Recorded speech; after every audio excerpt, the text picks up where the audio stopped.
And we are back with another episode of Upward and Onward. Today we are featured by our guest, Toye Onikoyi. He is a determined creator, innovator, and inventor. And today you'll get a chance to hear about some of the cool things he's done in the past and what he's up to now, and things like owning a virtual reality and soda bar business. That's pretty sweet. Toye, thanks for joining us. It's a pleasure to have you. No, thank you, Ali. Yeah. Just happy to be here. Yeah. Finally got to be here. Oh, let's Been do waiting it. for this, so excited. Let's do it. I think what's cool is that we met in this exact building, if I'm remembering correctly. And it was maybe 3 years ago, before the pandemic. Mm-hmm. It was the first event in this building. And Richard Miner from Android Yep. was speaking here. And that was pretty cool to see. But I met you there, and I thought to myself, you're a really cool person. And after getting to know you a little bit more and hearing about all the cool things that you're doing, I was thinking to myself, I got to get this guy on the podcast. So thanks for coming and joining us. Thank you. I think what would be helpful is for some of the viewers and listeners, if you could just walk us back a little bit and tell us about your childhood and things of that nature. Yeah, I would say born and raised in Providence, Rhode Island. Nice. Went to public schools in Providence. Yep. My parents are Nigerian. Okay. They were both born in Nigeria. Mm. Came here in their 20s. They met here actually, and I have two older sisters. That played a big role in growing up. Oh yeah. But yeah, I would say I started at VZ, went to Isaac Hopkins. Nice. Then went to classical. Nice. Didn't know what I wanted to do throughout all those years. Was really big into basketball and video games. Kobe was my guy. Oh yeah, Kobe's the GOAT. He's the GOAT. Well, yeah. Who would you say is the GOAT? MJ? I was or just LeBron? thinking about that this week. Yeah.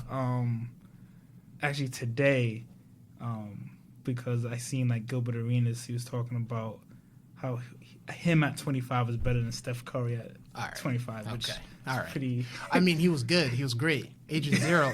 Agent 00. I don't know if he wore 00 at one point, but he was definitely rocking 0. That's a hot take. I don't know. Yeah. It's a hot take. But that's what's up. You're from Rhode Island, and your parents are from Nigeria, and they came here, and you're your first generation. Yeah. So that's really cool to see. I am myself too. But Nice. yeah. So you have been someone who's been creating and innovating and doing all these really cool things. Was that something that came to you as a child and just something that was natural for you? I would say I was always creative, not necessarily always tech, but I would say I was creative in just different ways.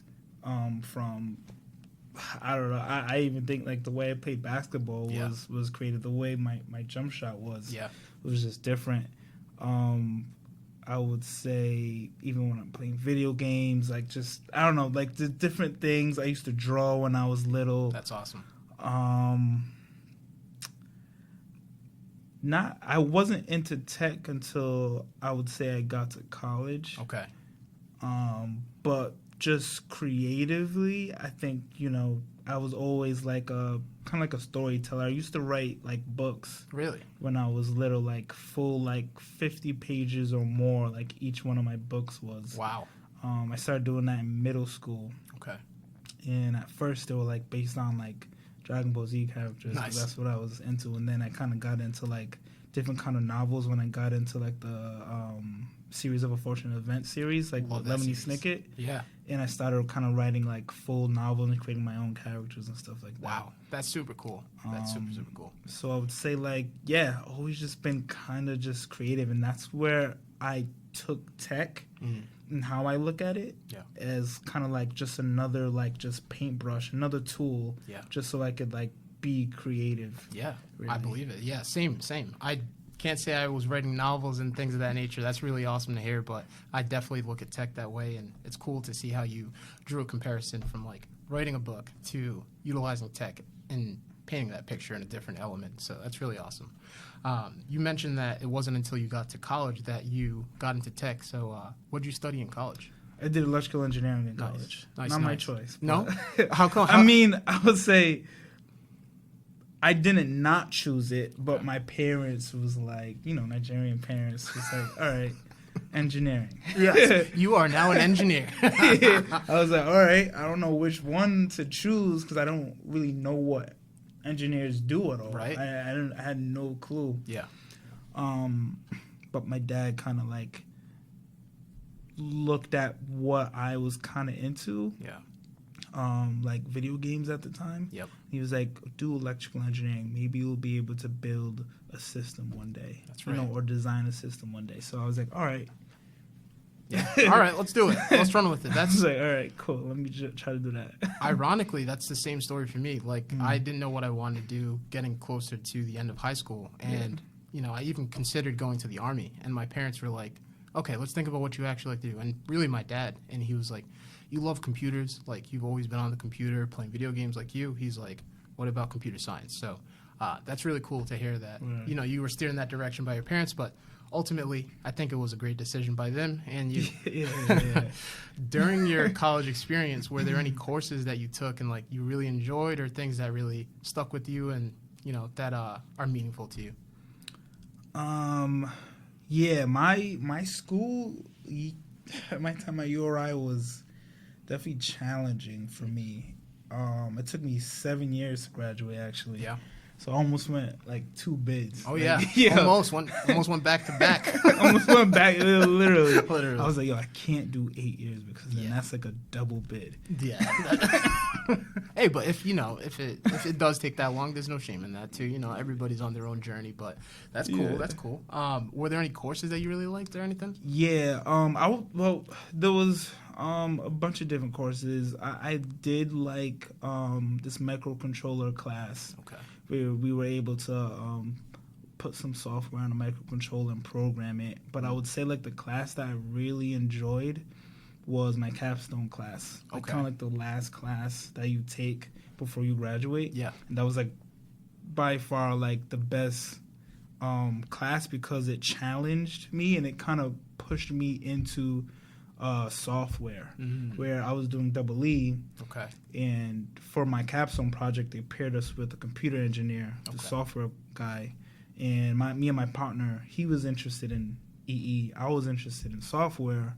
So we were like, let's just switch roles for this project. So I worked on most of the software. He worked on most of like the hardware stuff. Interesting. And then from there, I was like, all right, I'm not, I don't want to be double E. Yeah. I don't, for my career, I want to become a software engineer. Nice. And that's how my software engineer career started. Began. Nice. That's really cool. Just being challenged in that way and just having the flexibility to change up what you were doing and then finding a passion for something like software is really awesome. And I would say, like, for our capstone project, we were the only group that completed our project. And we didn't even have a presentation because we actually had a final product that we just demonstrated. And we just talked about the product. It was this robot. We built it was like a humanoid robot. Okay.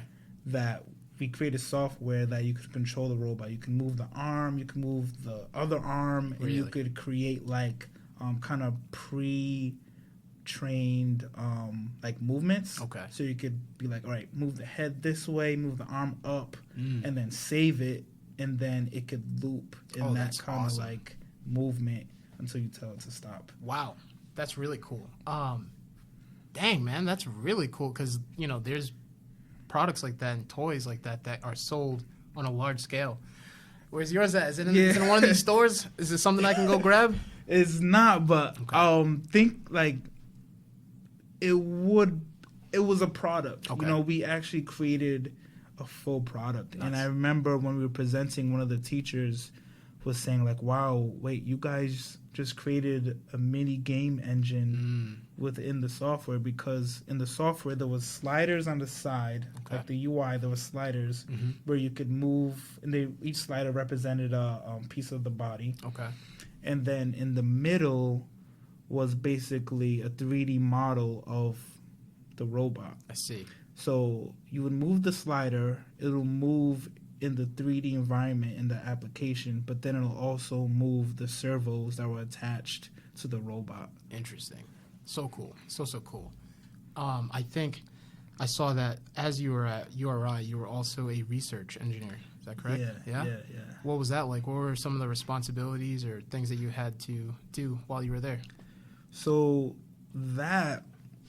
how I even got that, it was a professor, Kunal Mankodia, and he just started the time when I started that research project, and I just seen a flyer, I think it was in my email, and it said, looking for 3D artists. Okay. And I was not one. Weren't there yet? No, so I just went to his office, and I was like, I seen this flyer, but I have no experience. And then he said, I'm not looking for nobody with experience. He said, that's the point of this research job. He said, for you to gain experience.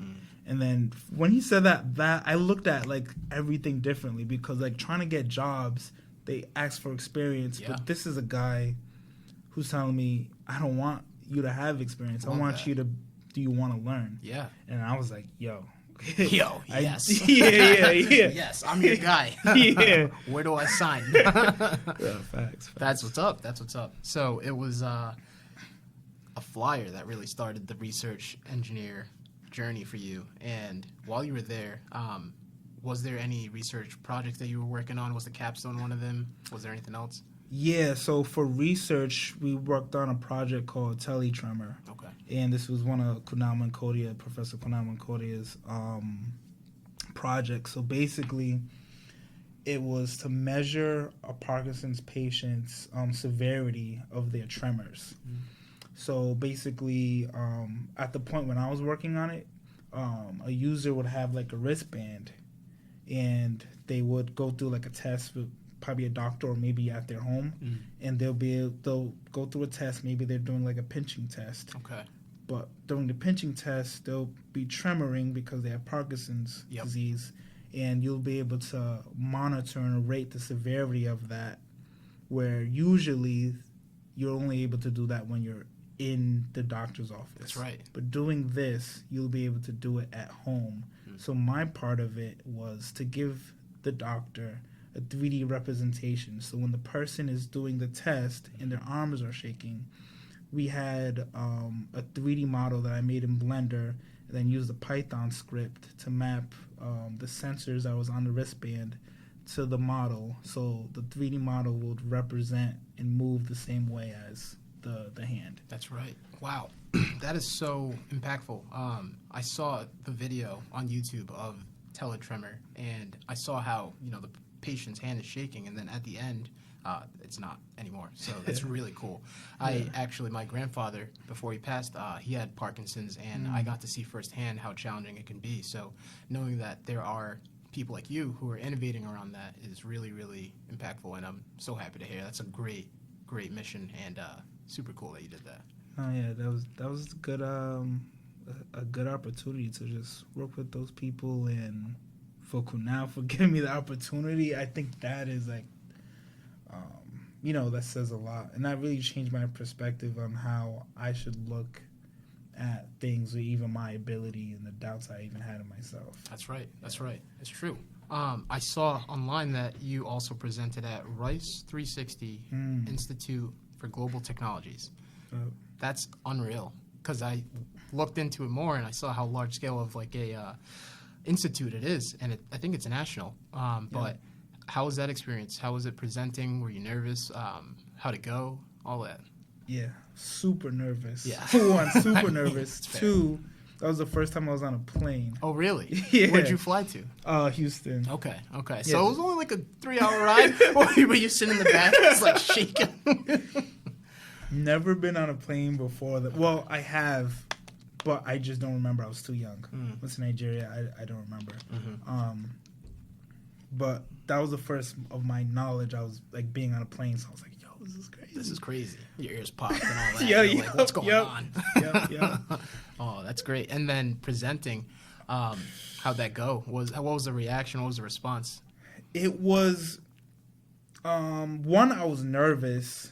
Two, every other group that was presenting was amazing. It was like you said, it was national.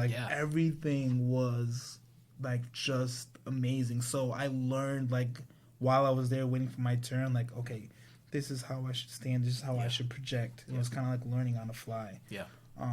But it was just a good experience, and like everybody there was for a health cause. You know, they were trying to solve something through tech. Trying to help somebody else. Kind of like we were trying to do with Parkinson's. Everyone else had their sector. Nice. And we didn't win anything. We didn't place, but it was just a good experience overall. 100%. That's really cool. That's definitely valuable. I think fighting through some of that nervousness, some of that anxiousness, getting on the flight for the first time, getting in front of those people, and presenting something that's so meaningful is such a cool experience. So I'm happy that you did that. And for anybody watching and listening, if there's something that is on your mind that you think is a good idea, I think you should go for it, despite some of the things that you feel nervous about or anxious about. You got it. I think so, and I know Toye thinks so too. I got something to say about that. Yeah. During that time, I want to say that was 16 or 15. 2016, 2015? Yeah, it was one of those years that happened. I think it was 15. We were doing telemedicine. Okay. And I remember being at the booth for Teletremor and speaking. It was a doctor, and she was like, "Oh yeah, telemedicine." She's like, "That's not gonna happen." What? Like that's not gonna happen. Doctors aren't gonna go for that. I think she was scared that like telemedicine was gonna take her job at the time. Yeah. But now it's so prevalent. Interesting. Very, very interesting. Yeah, I get a lot of that too. Just like people being, "Oh, that's not gonna work," and then selfishly them saying that because their preconceived notions of something that might impact them, but it is very widespread nowadays, and that's interesting that someone said that, but don't listen to that. I'm not listening to that. Yeah, and going, like, for everybody out there, don't, if it's in your heart, do it. Do it. Don't listen to them. Do it. That's awesome, man. Thanks for sharing about that. I also saw that you had worked on a project called Smaht Lot. Is that right? Yep. Can I hear you say it? I don't know if I pronounced Smaht Lot. Smaht Lot? Smaht. You got to add a little bit more Rhode Island on that Smaht. thing. Smaht. There we go. Smaht. Yeah. All right. So Smaht Lot. What was that? And can you tell us about it?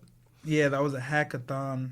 Konami Korea, IoT hackathon. His first hackathon. He was doing great. Yeah, he was doing great things. Like he came into URI just blazing with like just new ideas. Nice. So basically we had to do a hackathon around IoT, Internet of Things, a device. And my group, we decided to do a smart parking lot where each parking lot, I wouldn't do it this way now, but each parking lot had a device basically that could tell if a car was parked in that spot. Okay. So then we did it like, okay, you're going to campus and you want to know how many empty spots are left in a specific lot, you'll be able to look on the app and be able to say, okay, there's 10 spots in this lot, and I know where they are. Nice. So I could just go. I don't have to be driving around URI. Oh, yeah. Searching and praying for a spot to open up. Yeah. I've heard about how challenging it can be to park at URI just because some of my friends had gone there and telling me about how they get parking tickets and how they don't want to pay them and how they have to fight them and things of that nature. So I understand. So it was an app that you could see what the open spots were in a parking lot. Now, what tools did you use to create this app and kind of the device that was maybe in the parking lots and things like that? Yeah, so the device was just a Raspberry Pi. Okay. And then we used a rangefinder, and it basically just measured like a distance an object was in front of it. So then we'll be able to tell, okay, we could write the code that like, okay, there's a car like, 10 inches. So a car is in that spot. Yeah. Yeah. And then we actually use C++. Okay. For the front end application. Okay. And that was basically just a Qt application that basically connected to that device and that sensor. It was able to say like, okay, there's a parking spot. Like nice. Like taken. Nice. And then on scale, that app could be connected with n number of devices for each parking spot to be able to show like, okay, out of 50 spots, 20 are taken. Cool. And these are the locations. Super cool. Super cool. I think that's a great way of like going to a hackathon and like coming up with an idea that's practical and then putting that into a feasible and, you know, it can be an MVP, but just something that's feasible and you take it from a concept to an actual product. So that's really cool to hear that you did that. And I imagine since it was a hackathon, it was probably in a short amount of time. Yeah, it was a weekend. Wow. Yep. That's awesome. So were you just like in the cave, like just, well, this is how most people imagine it. Not all coding is like this, but they imagine, I think, some people being in a cave or their basement with the hoodie on, the lights off, and just like, but maybe you just were chilling and you just did your thing for a weekend. It was somewhat of that. Again, Yeah. It was a team. There was 3 of us, and we kind of just did a combo. Like some of us did like coding, and then some of us did the actual electronics and connecting it, Wow. and then writing the software for those electronics. That's so cool. So cool. Another thing that I saw that you have created, been a part of, and I looked into it myself because I was like, oh, this is so cool. And I saw the Instagram for it and how you guys are posting some funny clips of, or better yet, just funny posts of code and things like that. And it's called DevComedy. What's DevComedy? How the idea come about? And yeah, what's up with that?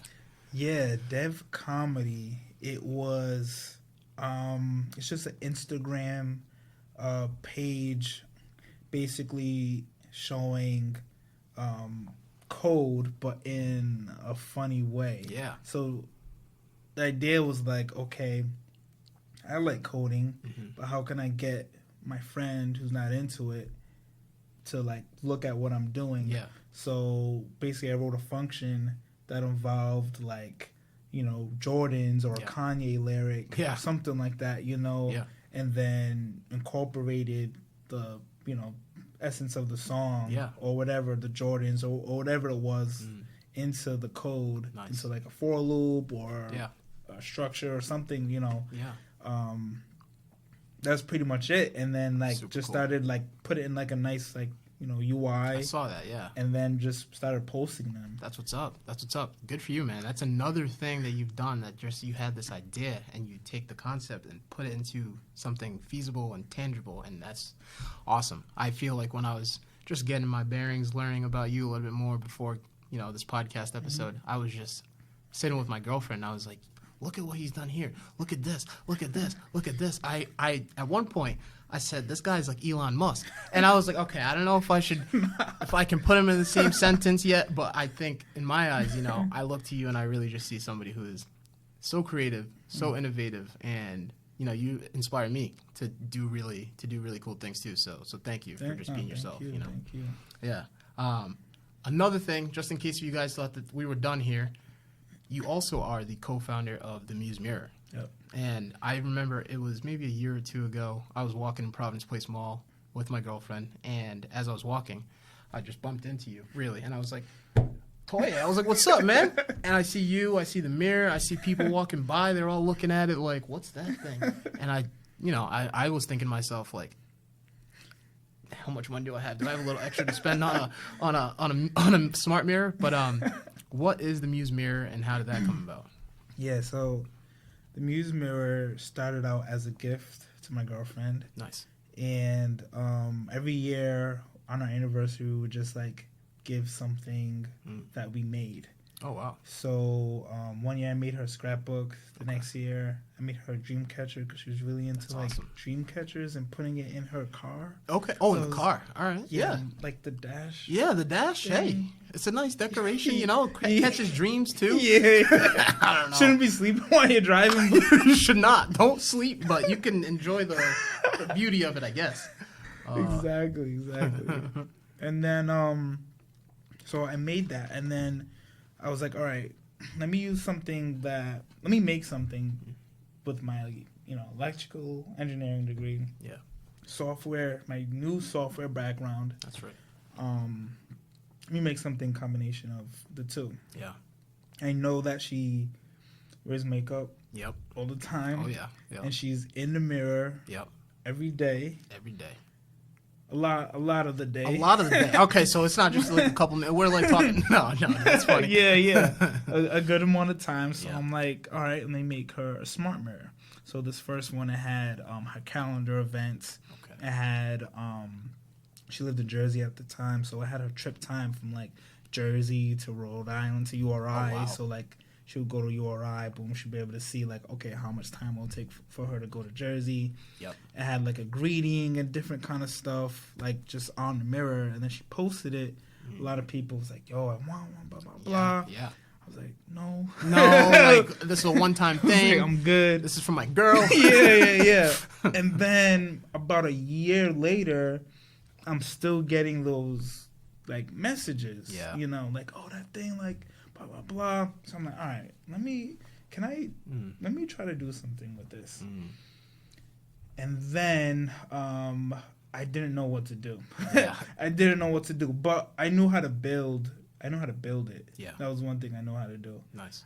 I could build it and I could write the software for it. That's what I knew what I could do. So some time has passed. Spoke with some people. I knew I needed to get a team. So first I got an intern at Abam Samuel, and he was really good at helping me. We brainstormed a lot of the foundations, and we knew like, okay, we want to have our own operating system. Yeah. So we knew that was one of the things we wanted to do. We wanted to have a foundation. We didn't want to be stringent on like the Google Play Store. We didn't want to be like attached to the Apple Store. We wanted to have our own thing. We started looking at like, this is a device on its own. Wow. So like, how do we even look at the UI of like how things are arranged, or even apps? Like, this is not a phone. Like, it shouldn't look the same. Yeah. So we started like conceptualizing like how things should even like look, and that was just fun. Like, just trying to think about it, because you had a new canvas. Whole new canvas. So, Similar to when you were creating the novels, and then, you know, and now using technology and having a brand new canvas and it being a mirror, a smart mirror, and then the world is yours. And clearly you made it yours. So, so sorry to cut you off, but you were saying you had an intern and you were forming the team. And was there anyone else that was a part of the team? Yep. So after he interned this summer, I asked him to, you know, to come on the team. And then I needed somebody else who was more business savvy. Yeah. And I knew a friend, KC, he started a business before. Okay. And he had another business, current business, and he had a business, so he's serial kind of entrepreneur. Sounds like it. Cool. So I asked him numerous times. Come on, like, man. Help me. Legit. I was like, come on. He said, I don't know. And then eventually convinced him, and for him to see the vision of what I had in the Muse Mirror. And basically, you know, for this mirror to be in everyone's home, to be in shopping centers, you know, malls, everything. And this being the foundation of mirrors. Yeah. The next level of mirrors. Because mirrors have not changed.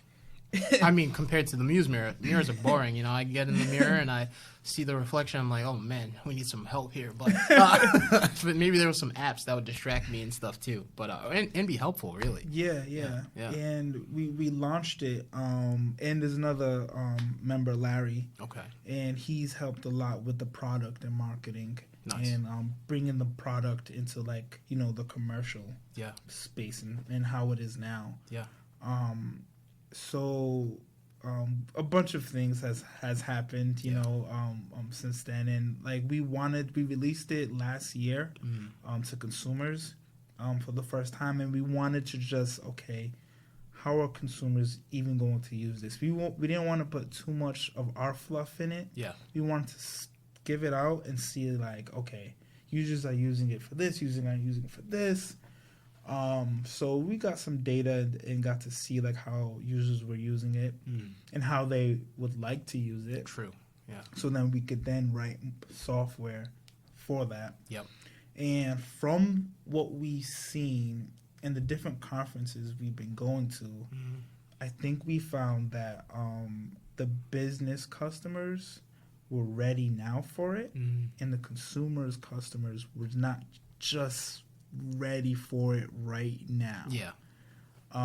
But recently we've got some more information of advances that we could do pretty soon that will make it consumer ready a lot faster. That's so cool. That's so cool. I'm curious to see what you'll innovate and create in these upcoming months. You know, who knows how long, weeks it could be, because who knows? I could see you locking in and just banging something out. But that's really exciting. And if you're interested in a smart mirror, the Muse Mirror is a great mirror. I saw it myself, and I've touched it, played around with it. Really cool. I think it could be a good gift for maybe somebody, their birthday, special event coming up. But if you're interested, I'll drop a link here, and you guys can go check it out. Awesome. Muse Mirror. You know, what's even crazier is that you are also the owner of a virtual reality and soda bar business located right here in Providence, The Bubbler. Yeah. How did that start? What is The Bubbler? What do you guys do over there? Things of that nature. Yeah, The Bubbler. It started at my previous job. I was a software engineer, by the way, for like 6 years, 6.5 years. And during that time, part of that time, I've done a lot of work within virtual reality in terms of simulating and training. So that, and before that, I never even tried VR. I was kind of I didn't try it. Yeah. And until I started like developing in it, I was like, oh, this is pretty cool. Really cool. I'm like, there's too many people I know that don't know how cool this is. Because this is crazy. Next level. Yeah, next level, like, immersion. Oh, yeah. And, like, I haven't even played video. I stopped playing video games when I got to college. Okay. So, this is over 10 years, I would say. Yep. Not playing video games at all. And I was like, yo, this is good for gaming. This is good for training. This is good for so much things. Yeah, it's true. It's crazy. So I was like, I need to show this to a lot more people. So just thinking. Yeah. I went to my friend Jennifer Ortiz. She has a dance studio. Okay. In North Providence, on Mineral Spring. Okay. So I went there, and then I'm like, yo, this is so dope. Like, you've been dancing your whole life. You have your own dance studio. Yeah. This is dope. I was like, yo, how did you, like, do this? She was like, I sold the place. I paid him, and he gave me the keys. Wow. She said it was easier than getting an apartment. Wow. Like, all she had to do was give the security and the rent. Yeah. And it was her. There was no, like... Nothing, no hassle. No, yeah. Nice. Wow. Like, can you pay? She said, yeah. And then I was like, what? Is it that easy? And she said it was easier than getting an apartment. Huh. Interesting. So I was like, that sounds crazy to me. Right? So I'm driving back from that, going back home. And at the time I lived, like, in an area of North End of Providence where I grew up in this area. Okay. And I pass this flower shop, but it says for rent. And then I'm like... Yo. Oh, yeah. It's a sign. It's a sign. So I called him. I was like, I'm looking at this spot. He was like, we can see it right now, 5 minutes away. And without even, like, fully thinking about what I was going to do in that place, I just had a semi-hunch it might be VR, but I wasn't even fully sure. Yeah. I said, all right, I want it. And then I just, the same day I saw it, I just got the place. Wow. And then I was like, all right, now what do I do? Right, yeah. Now I'm paying for this thing. What do I do with it? What do I do? So then started just thinking, boom, just being in the place. I brought, like, some friends, like Larry, my other friend Brito, Ashton, Victor, just to come into space and, like, yo, being here, what do you see? Blah, blah, blah. Yeah. So VR was the first thing that I wanted into space, and I started building, and all my friends, like, we all helped. Really? Like, it That's was just awesome. my friends. That's just awesome. coming, like, every day, breaking down, Yeah. just putting stuff up. Wow. And transforming this flower shop into a virtual reality arcade. Wow. So then the soda bar came into play where the VR was shaping up, and we're like, we need to find something to complement it. So then a friend of mine, Victor, he's coming back from Utah. Okay. And then he's like, can you pick me up at Boston, the airport? And I'm like, all right, yeah, for sure. Go to Boston. On the way back, he's telling me, like, how Utah was cool. I was like, what? Utah? Like, middle of nowhere? Like, what do they got over there? Like, Utah? I don't know. Exactly. Yeah. What do they have over there? I'm trying to think. And he's like, they have these cool soda bars, these cool soda shops there. I'm like, what? I've never heard of Ever. one. And he's like, yeah, there's a bunch of them over there. Interesting. And I was like, what? And then in my mind, I'm like, that's it. That's it. That's the compliment To the to the video VR. game. Yeah. Custom, old school Soda. soda. Who doesn't love soda? And more importantly, playing video games and VR, and I can just see little kids coming in for things like their birthday, which I saw that you do events like that, and you know, get them hyped up on soda and go punch somebody in virtual reality. I don't know. It sounds like a great time. But so sorry to cut you off, but so it was your friend Victor? My friend Victor. Okay, yeah. and he came back from Utah, and he was saying how there's some soda bars out there. So then you thought, wow, what a great compliment. And how'd you start to get the soda working, really? Because, you know, I feel like it must be interesting how that all works, too. So Yeah, I have a recipe. Oh, do you? Yeah. Okay. There's a recipe of what we do. Okay. I'm not gonna say it. Yeah, don't reveal your secrets. But yeah, there is a recipe. It's not just soda. Interesting. That you're getting there. You're getting kind of a mixture of a couple different things. Part real fruits, different other flavors, and Really nice. We're looking to expand and create our own syrups. Nice. Potentially bottle them in the future and sell them. That's awesome, man. I would say I had right now I'm running Muse in the Bubbler. Yep. And I had Arnell Millhouse. Yeah. Shout out to Arnell Millhouse. Shout out to Arnell. Yeah.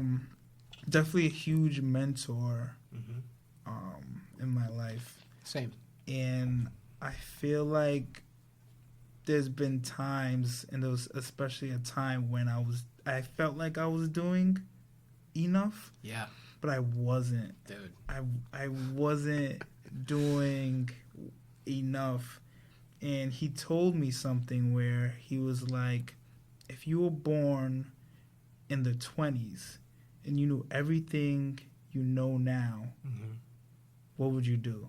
And I'm like, what? What the hell? I said, yo, I'm inventing the computer, the internet, iPhone, internet. I'm inventing all of that back then. Everything. I'm gonna be a Tesla. I'm gonna be a billion. I'm gonna be Elon Musk. Yeah, before Elon Musk, Musk. I'm gonna be Elon, Bill Gates, Everybody. and Steve Jobs combined. In one. Yes. And he was like, "No, you're not." Oh wow. And I'm like, "What do you mean by that? I'm like, "Yeah, I'm telling you." Yeah. He said, "You know things about the future now. What are you doing about it?" And I was like, "Damn, man, that guy is damn." I was like, I guess I'm not doing enough. Yeah. Yeah. So I think about that when I'm doing the things I'm doing. I'm like, am I giving my full potential? You know? I love that. Yeah, man. Arnell he's so wise. I think what I love about him too is that he gives back so much. I feel like, a lot of the things that he does, they're good for himself, but they're also great for other people. And more importantly, I think his focus is on other people. Yeah. And I've seen that firsthand. He was the first guest on our podcast, but I'm happy to hear that he's also been influential in your life and someone who you look up to as a mentor. And to have those people around you who are asking challenging questions and want to see you succeed, they want to see you do better, and kind of draw that out of you, it's priceless. So that's awesome. So the bubbler, you guys have people coming in for karaoke. Yeah. What else? I'll hear from you. Yeah, so we have karaoke every last Saturday of the month. Okay. We have every Wednesday we do a Smash Brothers tournament. Ooh. That's every Wednesday at 6. Okay. We do art sessions every last Friday of the month. Right now we're just doing oil paintings. Okay. And the last one we did a little twist where I think we're gonna kind of go more into, where we do like this generative prompt. So like a Mid-Journey, Stable Diffusion. You put in like, I want a foresty, cyberpunk theme mountain. Yeah. Mountain range. Yeah. It'll generate the image. Okay. And then you go into VR and now you paint that image. So Wow. everyone now is painting their own image based on what they thought about. Wow. And usually when you go to like a paint and sip, you're painting someone else's, painting, you're just copying it. But I'm thinking like this is more better because this is a painting, it was generated by AI, but it was from your own descriptive creative thoughts. Yeah. And then going into VR, and then in VR, you could see the other people who are in the session with you, and you can see what they're painting. Wow. And you're painting your own, Man. creation. So I did, before we were just doing the regular paintings last month, I introduced the generative AI piece of it. So I want to do that continually and see like where we could, go with add it. to that. Yeah, that's so cool. I didn't even think about VR in that aspect. I just, most people, they think of VR and they think of, I think it's lightsaber or something like. Yeah, it's Beat like Saber. Beat Saber. Yeah. So there's that, and you always see like the dad on a holiday on Instagram who's like, he got the headset on and he just wants to let out all his anger at once. So he's just swinging as hard as he can in the boxing VR game. But the fact that people can maybe even really hone in on their creative spirit and get into a virtual reality and be able to paint a picture of something that they really thought about in their head, and it gets generated, they see it in their headset, and they're able to just really hone in on that. That's so cool. So cool. Outside of even the benefits of virtual reality being accessible for helping someone train for a job and things like that, virtual reality is really, really cool, and I'm curious to see where it's going to go in the next coming years. Yeah, same. Yeah. We're introducing different things at VR. I mean, at the Bubbler. Where we just added a streaming room. Oh, wow. So people could, one, learn how to stream and use OBS. Love that.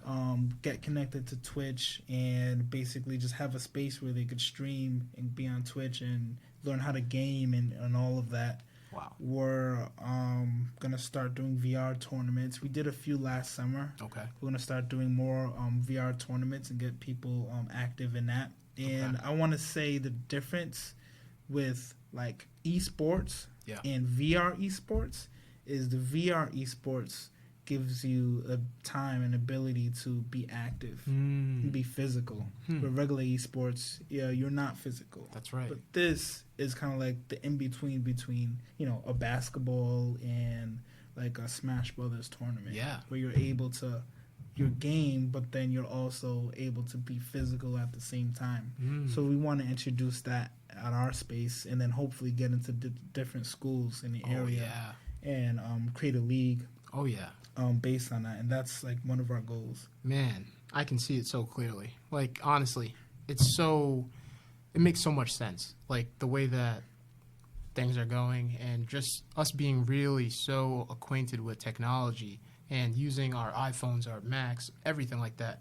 I do think in the future it's very likely that people who have a 9-to-5 business, or sorry, a 9-to-5 job, instead of logging in on your computer and going on Zoom, you could just be in the office wearing your headset. I know even Mark Zuckerberg had demoed that with, I think, the Oculus. Yep. And, it's so clear that things are moving in that direction. And if you can, have children and kids who are growing up in schools utilize VR for the right reasons, I think that's really important, and that's really, really cool. Good use of technology. So that's awesome, man. Good for you. I agree 100% with that. Yeah.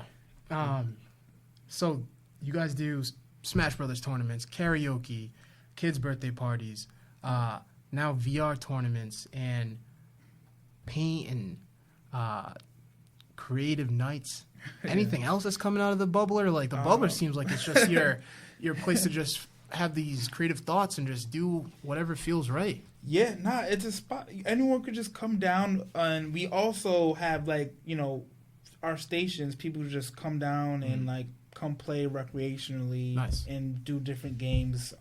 You know, there. Okay. We also we started going to. We have a library, the Wansink Library, that's near us. Yeah, and we started doing like a travel day with some of the kids at the library where they'll basically have a globe. They'll pick different spots on the globe that they're interested in going, and then in VR they'll travel to that spot. Oh, man. So cool. We were doing that at the library. I need to figure out how to do that at the bubbler, but I want to introduce, you know, something like that, you know, also at the bubbler. But you know, it's just a space for you could explore the technologies of VR, AR, but not limited to that. You know, just technology in general, and have a safe place that you can go yourself, but also bring your kid.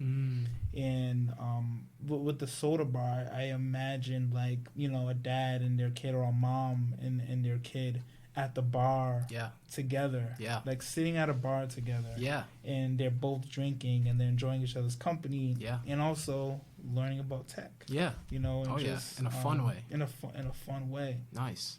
Man. And definitely had that picture happen a lot of times. I know, I believe it. Damn. So I'm curious. Have there been any events or things that you've seen while you've been at the bubbler that have really just like hit you in the feels, and you've been like, man, like this is really cool what's going on here, or just something that you saw come to life, like the Smash Brothers tournament and seeing like a big turnout? Has there been anything that has like stuck with you that you've been like, that was awesome? I feel like there's been so much. I think every time there's a kid coming in and they know so much about VR, their parents don't, and they leave, before they leave, their face is like, oh, I just had the best time of my life. Of course. And it's like they get it, and it's like their parents almost don't really get it. It's hard, but they understand, you know, the feeling and the experience that it's just given them. Yeah. I would say like just the reaction from kids, but just adults, the reactions I get from people trying the technology. And what I'm just curious about is where the technology is going. I agree. So, what do you think? What do you think it could go in a good direction, or do you think it could go in a bad direction? What's going on here? What's going on in that virtual reality? It's both. It's both. Yeah. It's both. And I want to lump VR and AR together. Yep. I feel like, you know, within AR, I think right now it's kind of like in this phase of like, what are we doing with it? What is it? Yeah. And I believe Apple is going to come out with something. If they're not going to announce it this year, they'll announce it next year. Yeah. That will help everyone to understand. Everyone's going to be like, oh. I get it. Yeah. I think whenever they announce it, if it's going to be this summer, everyone's going to be like, oh, okay, I get it. Yeah. Do you think that could come in the form of like glasses or something like that? Where you can just like be able to wear glasses and see information about maybe a business that you're looking at, or a red light coming up, or accident down the street, like things of that nature? Is that what you're thinking? Yeah, I think Siri is going to see for the first time. Oh, wow. I think Siri, when they release it, Siri is going to be able to see. And thinking about it that way, it's going to be, they're not going to advertise it and say AR glasses. Yeah, they've never in the history announced products of what it actually is. So true. Yeah, it's so true. I don't know how they would do it, but I'm just imagining Siri with eyes. Siri could see now. How can it help me throughout my day? And they're just gonna make it seem like, okay, I need this. You need it. Oh yeah, they always give you that little element of you need this. Even if you got the AirPods Generation 1, you'll get the AirPod Generation 2 and 3 the next one, but they always find a way. And yeah, I agree. I think that it's likely that they could announce something soon, and even if it's not in the near future, in the future. And I'm curious to hear, looking back in a couple years, if your guess or your prediction was correct. But time will tell. So we talked about your experience being a child and just starting to figure out like innovating and just being creative, writing novels, and then also not knowing exactly what you wanted to do after high school, but finding electrical engineering, and then that turned into software. You became a software developer. You hacked on a bunch of different projects and worked on something like a smart mirror called the Muse Mirror. Started your own business called The Bubbler. What do you do outside of work? What do you do for fun? How do you spend your free time? That's a good question. Yeah? It looks like you don't get a lot. He's like, what do I do?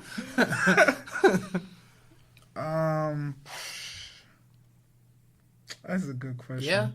Because, I mean, I hang out with friends. Yeah. I go out.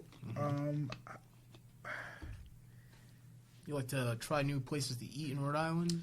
Yeah. Yeah. I'm a Buns and Bites regular. Nice. Buns and Bites helps me with my food choices. Oh yeah, they're great. Yeah, every weekend probably. Every weekend, like you can find a new spot to go to every weekend through that account. They're great. They're great. Yeah. Do you do any coding in your free time? Oh, I was trying to say something that didn't involve tech, but I was gonna say, that for the most part, it may not be directly coding, but I'm doing something, revolved around technology or my business. And I kind of formulated, I was into VR. So I made it my business. Makes sense. Like I do that on my free time, but I made what I like to do on my free time my business. That's awesome. So I would say like my business. Yeah, your business. It's all business, baby. my business. Yeah. With the mirror, we're doing things with AI. Yeah. We're doing things with AR. Within the mirror. So like learning new things about that, I love doing. Nice. I just seen Facebook. They just came out with this new AI model called Sam. And it's basically a segmenting anything model where you could take a picture of anything and it would segment every single piece of the photo like by itself. And usually it's really hard to do that, where usually if you want to create a segmentation model, you'll have to import your own images and it'll be segmented based on like people or dogs. Yeah. But they created this segmented anything model where there's millions of images injected in this data set and billions of data points. So like this week I've been like studying on that paper and like that I like doing that stuff. Yeah. That's what's up. And just learning about, what the latest and greatest out there. Like that's a super crazy, like that. It's basically ChatGPT, but for computer vision and like visual, like seeing. Yeah, like, it's amazing. That is amazing. And they made it open source. Oh, that's even so better. Basically anyone could go in there and use it. I feel like I'm gonna see an app come out sometime soon that you made use of the Facebook new Sam model, right? Yep. I think it's the Sam model, and it's gonna have your face on it, and I'm gonna be like, Toye doesn't sleep. I'm convinced. There's nothing that this guy can't do. But man, that's so cool. That's what's up. Do you read any books? Do you get your news like about tech and different things just from a certain source? Are you looking into crypto stocks at all? Is that in your wheelhouse? Crypto, no. Okay. And stocks, I don't subscribe. I don't do too much of that. Okay. Other than like a bi-weekly thing that goes to Apple Nice. that I don't even like Look pay at. attention to. Smart man. I would say like I'm hesitant, like things I don't know of. Yeah. Like I don't know crypto. Yeah. So I just don't know it. That's fair. Even Facebook. Yeah. Even though I'm heavily into VR and AR, when they talk metaverse, Yeah. I never understood it. That's fair. So like with Bubbler, I've never tried to put Bubbler as a metaverse thing because I still don't understand it. I feel you. Yeah, I agree. I mean, I feel like it's hard for people to get used to the word metaverse. Like it doesn't stick naturally. I feel like a lot of people don't want to let go of everything that we have in front of us. And I'll speak for myself. That's very much how I feel. You know, I think VR is really cool, but I also want to enjoy the things that are present and here in life. And I think the consensus has kind of been like, metaverse sounds cool, but a little scary. Like, what is that? But you're right. You're totally right by saying that. Interesting. I think what we'll do now is just a little closing and just 3 more questions that I have for you.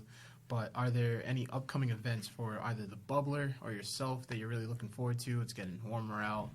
Anything on the horizon for Toye and creating, innovating, and having fun? Things like that. I would say this summer we're going to be continually every month karaoke, every month art, every week Smash Lot tournaments. This summer we're going to start doing the VR tournaments. This summer we're going to start doing programs at the Bubbler. We're going to start doing programs. We're going to do like a VR 101 where basically you learn everything about VR in the past, the present, and then we'll discuss things about the future. And we're also going to be doing things like PC building classes and various like robotics and stuff like that. That's programs. That's so cool. I'm gonna be there. I'm excited for something like that. That's what's up, man. Thank you. That's really cool to look forward to. Have there been any people or resources that could be in the form of like a book or an article or an actual person that have been really impactful in your life and your career? Twitter. Shout out Twitter. Twitter. I get a lot of my information from Twitter. Yeah. If you follow the right people. Yeah. I don't know off the top of my head, but I know I follow specific people where I get like latest updates on the things that I care about. Yeah. Also, I have alerts on my Twitter. Okay. I have alerts on my Gmail. One for myself. If Google alerts, if my name comes up in anything, I get an email. If virtual reality, like specific topics come up in articles, I get emailed that. So I could just look at the latest in VR, look at the latest in, if I'm looking at AI or ChatGPT now. Yeah. I'll get, that to my email. So that's how I get my knowledge. Nice. That's a good way to do it. And, Arnell is great. Annette and Mia from Hub are great. Nice. Suli is amazing. Who's Suli? Suli, she works currently on e-commerce. Okay. She actually was one of the people that kind of started me in my VR journey. I missed this part. I volunteered at Rhode Island Virtual Reality for about a year. She had this meetup group where people came, talked about virtual reality every month, and she had speakers come. And I volunteered. I took pictures. I just had a camera. Awesome. I was just a guy with a camera. I was like, yo, can I take pictures? Yeah. And then she let me, and then since then she's been a critical part in connecting me with specific people, connecting me with Annette even and Mia with Hub. So she has been an amazing resource. That's awesome. That's really, really cool. Damn. So my last question for you is, what advice would you give to someone who's watching or listening and is thinking to myself and themselves, because I'm thinking it, but they're thinking it too. Wow, Toye is so cool. Like, he's done so much stuff, and it just seems like there's nothing that he can't do. I want to be like Toye, and I want to start my own virtual reality and soda bar business. What advice would you give to someone who's thinking that?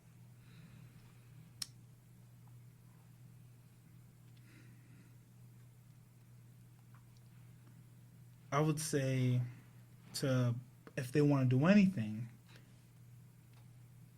if that is what you want to do, write it down and don't give up on it. I love it. Just stick with it, because there's going to be a time, those numerous times I wanted to shut down the bubbler, even before it was open. Like, so many things went wrong. so many things went wrong. Yeah. And I wanted to shut down, but I didn't. Even though I wanted to, I just didn't.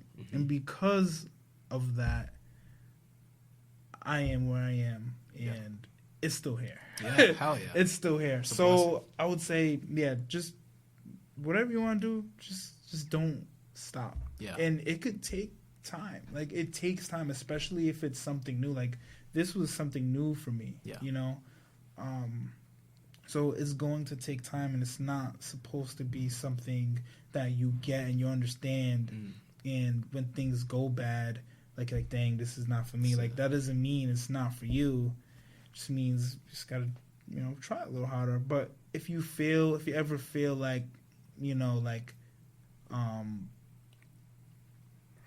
I wouldn't want to say, like, because there's a difference between being discouraged and then knowing, like, this is not my passion. That's right. Like, if it's not your passion, then drop it. Yeah, that's fair. Yeah. drop it, Yeah. But if it is your passion and this is what you want to do, then go for it. Yeah. Go for it until there's something else you see that maybe you like more. Yeah. You know what I mean? Definitely.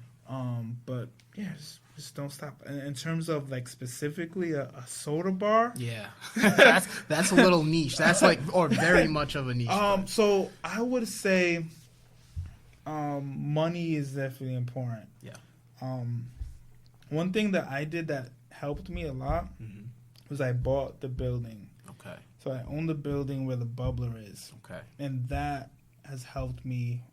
At first I was renting it, and I was paying rent Yeah. every single month. And Yeah. I'm like, yo, this is killing me. I'm not open. Yeah. And it's killing me. Yeah. So I bought the building, and that has helped me a lot. I believe it. Okay. So that's really good advice. If you want to start something of your own, it can be not even a virtual reality and soda bar, but from Toye's advice, don't give up. Maybe write it down, look at it from time to time, and whatever you do, as challenging as it gets, don't give up. And also, hey, if you could buy the building. Buy the building. Buy the building. Buy the building. Buy the building. That's awesome advice. Any last words before we head out of here? I would say, like,